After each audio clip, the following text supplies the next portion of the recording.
Dans un monde où la célébrité et le succès semblent tout offrir, certaines âmes en quête de sens ont découvert une nouvelle lumière. Ces artistes, autrefois perdus dans le tourbillon de la gloire, ont trouvé un nouveau chemin. Ils ont choisi la foi chrétienne, redéfinissant ainsi leur vie et leur carrière. Préparez-vous pour un voyage introspectif et inspirant où chaque témoignage dévoile la puissance de la foi et la beauté de la rédemption. C'est parti, générique. Hello les amis, c'est Alexandre, j'espère que vous allez tous bien. Ravi de vous retrouver aujourd'hui pour cette nouvelle vidéo. Pour commencer, j'aimerais juste vous remercier infiniment pour toutes les nouvelles personnes qui viennent de rejoindre la chaîne YouTube. Est-ce que dans les commentaires, s'il vous plaît, je peux voir des emojis applaudissements pour qu'on se transforme en comité d'accueil? Vous l'avez demandé, donc là voici le deuxième épisode de ces artistes qui sont devenus chrétiens. Au vu de certains petits commentaires que j'ai vus dans le dernier épisode de la série, je tiens juste à le rappeler que nous sommes personne pour dire si oui ou non une personne est sincère dans sa démarche de foi. Seul le Seigneur le sait véritablement, donc soyons plutôt des canaux de bénédiction. Et ce n'est certainement pas nous derrière un écran qui avons le bon regard sur les situations. Je tiens juste à le préciser, mais le but premier de ces vidéos est de montrer que la vie chrétienne, elle n'est pas parfaite, elle n'est pas facile, mais que dans toute situation, Dieu fait grâce. Que Dieu, dans sa miséricorde, va chercher des personnes là où personne ne s'attend. Avant qu'on aille plus loin, pour me soutenir, n'oubliez pas de mettre un petit pouce bleu en bas de la vidéo, de partager cette vidéo un maximum et de vous abonner à la chaîne pour ne pas rater les prochaines sorties. Et ben let's go. À terre pour adorer le King.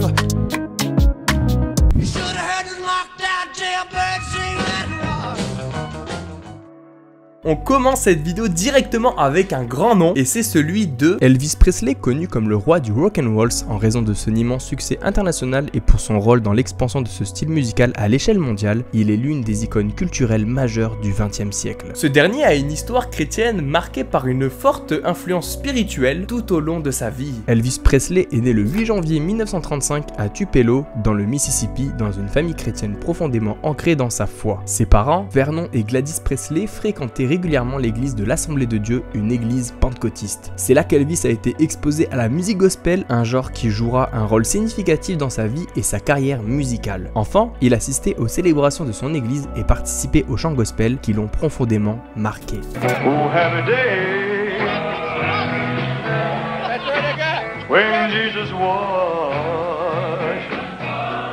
Dans une interview avec The Observer, son demi-frère Billy Stanley a déclaré que lorsqu'il était enfant, Elvis Presley, dans la vingtaine, priait avec lui et ses autres petits frères et leur lisait la Bible à l'heure du coucher. Ayant par la suite travaillé pour le chanteur, Billy dit l'avoir observé prier avant le début de chaque concert les yeux fermés. Je lui ai demandé une fois, pourquoi pries-tu avant? Il a dit, ça me calme un peu les nerfs, mais je veux aussi que Dieu m'aide et bénisse ce concert. Il comptait sur Dieu surtout. Elvis était très reconnaissant de ce que le Seigneur lui avait donné. Il remerciait Dieu chaque jour et recherchait constamment ses conseils par la prière et la lecture de la Bible. Même après avoir atteint la célébrité, Elvis a maintenu une connexion forte avec la musique gospel. Ses premiers enregistrements pour Sun Records en 1954 incluaient des éléments de gospel et tout au long de sa carrière, il a enregistré plusieurs albums reprenant ses sonorités, parmi lesquels His Hand in Mine,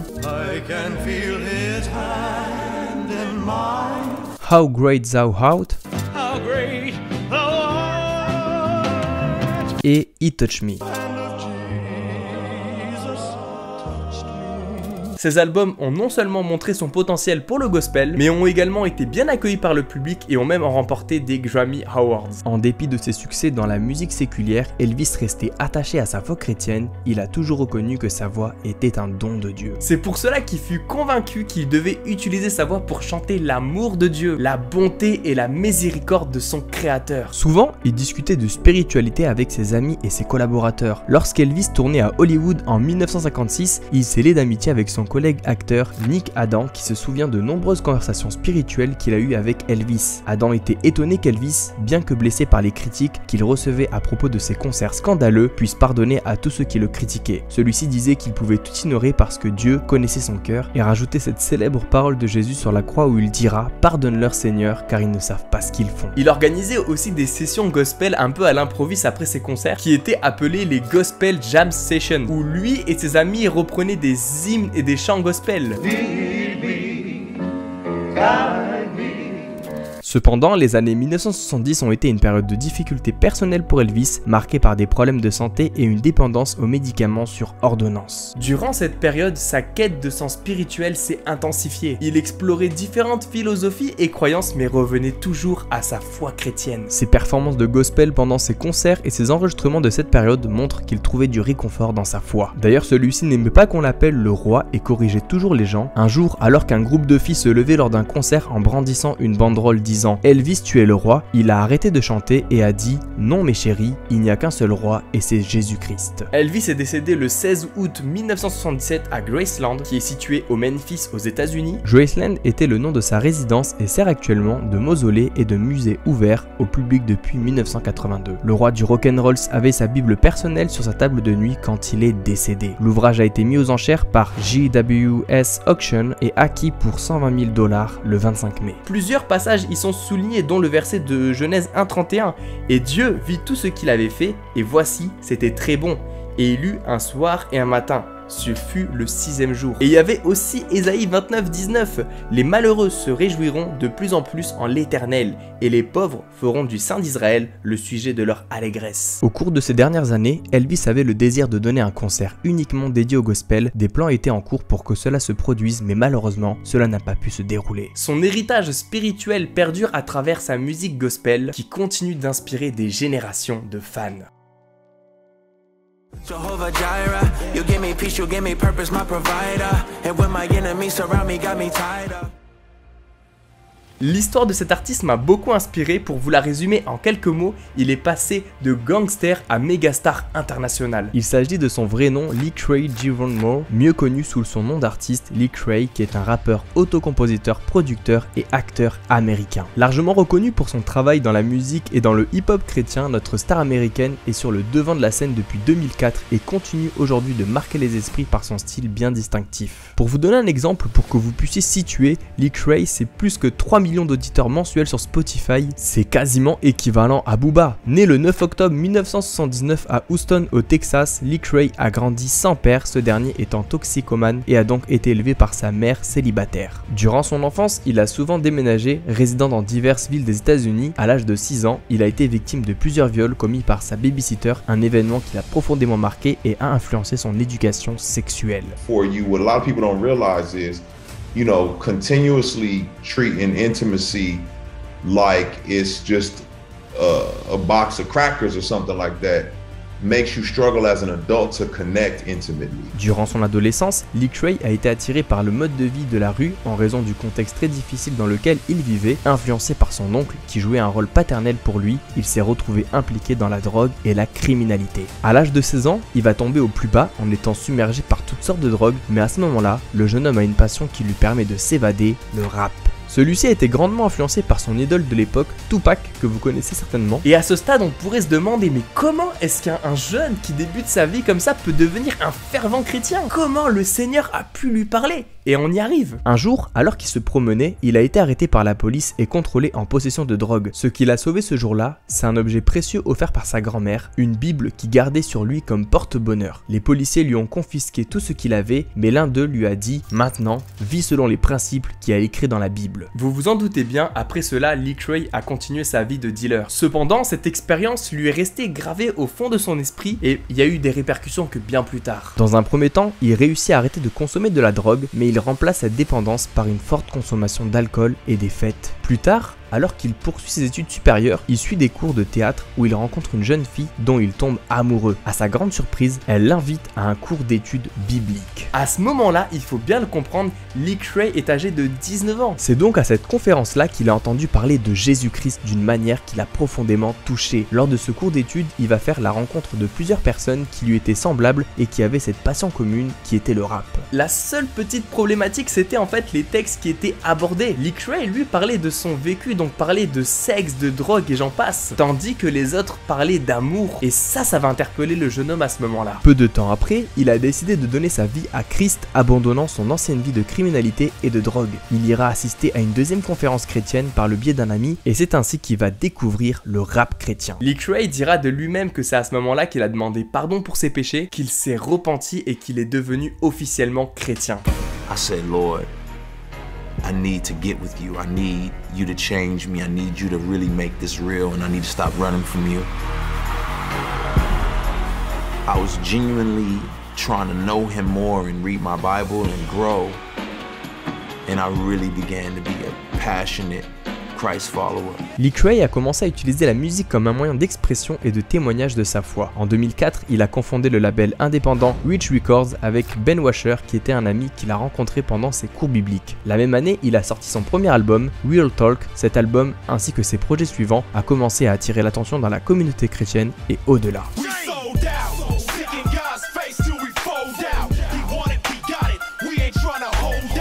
En 2008, Lecrae a sorti Rebel, qui est devenu le premier album de hip-hop à atteindre le sommet du classement Billboard des albums chrétiens. À partir de ce moment-là, la machine a été lancée et celui-ci a enchaîné les sorties d'albums et de mixtapes quasiment tous les ans. Pendant cette longue période, jusqu'à 2019, il a également remporté énormément de grands titres comme des Grammy Awards, être en tête du classement Billboard 200, une réalisation rare pour un artiste qui assume ses textes centrés sur la Bible. Il arrivera en 2008 à être le top 3 des albums de rap tout confondus les plus écoutés et téléchargés sur iTunes. Le frère pouvait s'asseoir à la table des plus grands comme Lil Wayne, Eminem et j'en passe. Si vraiment je devais prendre le temps de citer tous ses exploits, je pense que la vidéo n'aurait pas de fin.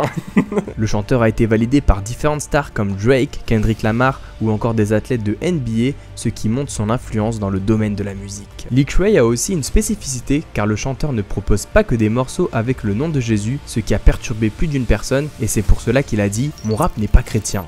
Mais moi je le suis. Et il est vrai que cela peut nous faire poser des questions. Est-il forcément nécessaire de citer le nom de Jésus pour qu'un morceau soit considéré par les frères et sœurs? Je vous laisse répondre en commentaire. Pour ma part, je pense que non, et je crois bien que je ne suis pas le seul à le penser. On n'est pas obligé de dire gloire à Dieu ou Jésus dans un morceau pour que ce soit un morceau chrétien. Il y a aussi ce qui est véhiculé derrière. Il dira quelque chose de super intéressant en disant « Je fais de l'art pour refléter l'artiste ». En 2016, Lecrae a publié son autobiographie Aucune honte, dans laquelle il raconte son histoire personnelle, ses luttes et sa foi. En 2020, il a sorti un autre livre intitulé « Je suis restauré », détaillant ses expériences de vie, ses combats avec la dépression et sa quête de rédemption et de guérison. Aujourd'hui, Lecrae est reconnu comme l'un des artistes les plus influents dans le hip-hop chrétien. Sa musique qui combine des messages de foi, d'espoir et des réalités sociales a touché des millions de personnes dans le monde. Son parcours personnel, de la rue à la foi, continue d'inspirer des générations et de motiver les jeunes à rechercher une vie de signification et de changement positif.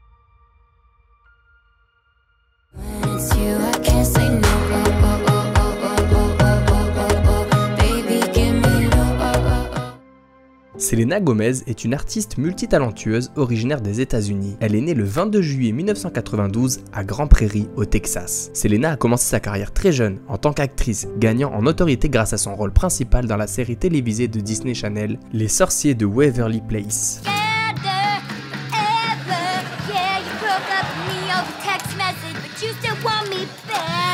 En plus de sa carrière d'actrice, Selena est également une chanteuse accomplie. Elle a sorti plusieurs albums à succès, dont Revival et Rare, qui contiennent des hits tels que Good For You, Same Old Love et Lose You To Love Me. Sa musique couvre des genres variés, de la pop à l'électro, et elle est reconnue pour ses paroles personnelles et ses mélodies accrocheuses. Jusqu'à là, vous me direz, mais qu'est-ce qu'elle fait dans cette vidéo? En fait, c'est simple, Selena est également connue pour son parcours de foi, qui a influencé différents aspects de sa vie et de sa carrière. Grandissant dans une famille chrétienne, elle a été exposée à la foi dès son plus jeune âge. Sa mère, Mandy Tiffy, a joué un rôle important dans son éducation, l'amenant régulièrement à l'église. En plus de l'influence de ses parents, l'éducation de la chanteuse dans l'industrie du divertissement a également façonné sa vision de la foi. Débutant sa carrière très jeune, elle a connu des hauts et des bas de la renommée, ce qui a sans aucun doute contribué à son exploration de la spiritualité comme moyen de trouver du réconfort et du sens. En grandissant, Selena a souvent parlé de son rapport à Dieu et de l'importance de la prière dans sa vie quotidienne. No idea what you have faith in. You're already being pursued by God who knit you together and called you his. But you still don't know this can be more than a nightly prayer. You don't know that this will become the most important relationship. But just wait, we'll find freedom here. You will learn that your truest identity is loved and chosen, and is the chosen daughter of God. Over time, you will learn to sit here. This will bring the peace you have been searching for. 8 years later, you will be sitting in a service and everything within you will shift. The God that has been pursuing you all along will feel tangible. The Holy Spirit will speak louder than anything that has ever called for your attention. On your 23rd birthday, Jesus will become real to you. Selena, you are enough. Not because you've tried hard, not because you have loved hard or put on your best face, not because you have been given a large platform, and not because others will tell you that you are enough. You are enough because you are a child of God who has been pursued from the very beginning.